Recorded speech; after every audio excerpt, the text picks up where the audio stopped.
Hello and welcome to Off-Grid Solitude. My name is Joe and I bought 5 acres of raw land in the high deserts of Arizona and I am building an off-grid homestead. It's starting to get cold here in the mornings, so I usually warm up with a daily glass of my blood pressure tea. Good. And I thought it's a perfect time of year to talk about insulation. Insulation is very important in a home or a building. It saves a ton of money on heating and cooling costs, but it is expensive to install in the first place. So we have to ask ourselves, how much insulation is enough? On the one hand, we don't want to spend a lot of money installing it.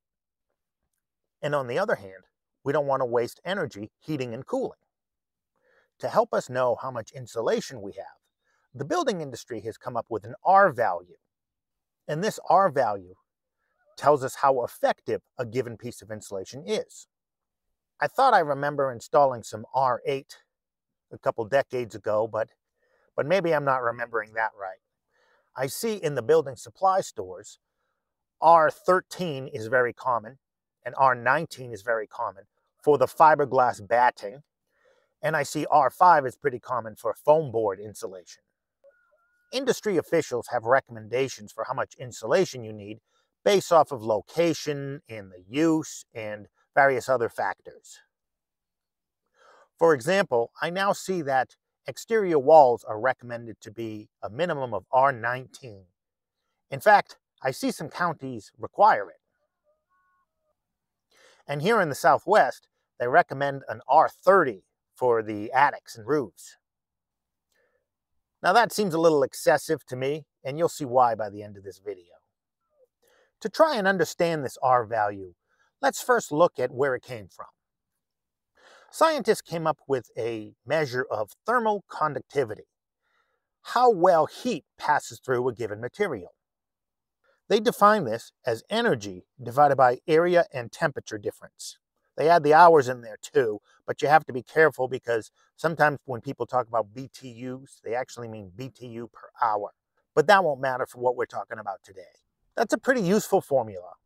A scientist could use that formula and calculate how hot the outside of a blast furnace would get. That way he knows whether he's going to burn the building down or not when that's melting steel. I suppose it's also technically possible to add up all the R values of every surface in your house and figure out what your heating bill will be at the end of the year. But I don't think that's going to be very accurate. There's a lot going on in a building, and that's one of the reasons they came up with this R value. Using this K value for insulation makes a smaller number better, and that can get confusing. To make it simple, the building industry flipped it, and this gives us thermal resistance. And bigger numbers are better. And it was a lot easier for people to use and to compare apples to apples. So R value now becomes area times temperature difference divided by BTUs. But notice that the energy term, those BTUs, is an inverse. It's now in the bottom. If you remember from algebra, that's not going to be a straight line. The graph of y equals 1 over x looks like this. At one end of the graph, we have a small change creating a very large effect. At the other end of the graph, we have a small change creating a very small effect. Sometimes they call that diminishing return. Well, that same effect happens with R values.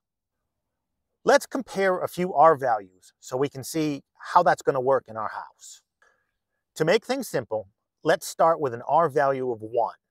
A single pane window has an R value of around 1. And I think we can all agree that doesn't insulate very well. Heat passes right through that glass. So we have an R of 1 for 1 square foot, 1 degree temperature difference, 1 hour, and we can calculate the BTUs. Because I picked nice numbers, the BTUs becomes 1. Also, since everything is 1, they won't really affect the equation. So we'll just worry about the R and the BTUs. Now let's say we have something with an R value of 2. Like we hung a blanket over the window. So with an R value of 2, we can see that the energy passing through that material is going to be 0.5 BTU. That's a big difference. The heat loss is cut in half, and it's also a big number too. Next, we could use a piece of foam board insulation they sell at hardware stores. Those have an R value of around 5. So if we have an R of 5, we can see we lose 0.2 BTUs. Now you'll really feel that difference. We're blocking 0.8 BTUs from escaping. That's 80%. We are losing heat, so we'll still need to keep the heater on, but maybe only on low because we're blocking 80% of that heat loss. Now, typical fiberglass insulation has an R value of 13. So doing the math, we only lose 0.077 BTUs. We're blocking 92% of the heat loss. But as you can see, that diminishing return is starting to kick in. An R5 blocks 80%, and an R13 blocks 92. Not that big of a difference as we had in the beginning. We can see this diminishing return effect even more when we go up to R19, which is what the industry and code enforcement is moving towards. With R19, we lose 0.053 BTUs. We're blocking 95% of the heat loss compared to that pane of glass. Now, some policymakers can look at that and say, well, 0.07 versus 0.05, that's a 30% difference. And they're not wrong. The R19 lets through 30% less energy, but it's not blocking 30% more. It's only blocking 3% more, because the R13 blocks 92% compared to that R1, and the R19 blocks 95%. So is it worth the extra money? On the shelves, R19 is about double the price of R13. And not only that, you now need to build thicker walls. You have to use 2x6s instead of 2x4s. So that's double the price for the wood too. All that extra money for a 3% increase. And the R30 they recommend for roofs is 96.5% efficient.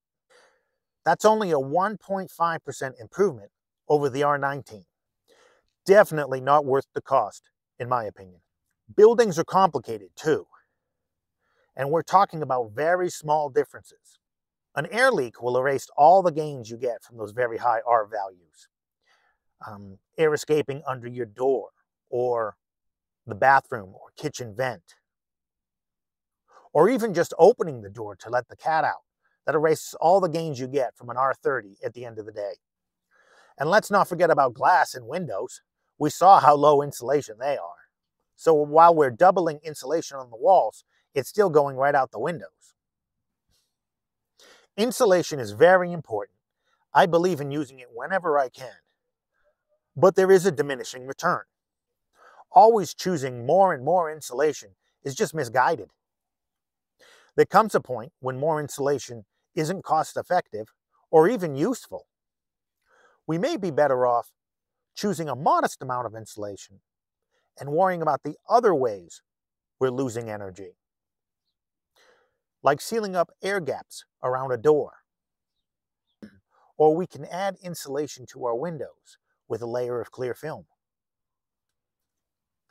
Well, thanks for watching. Please like and subscribe if you enjoyed this content. And I'll see you in the next video.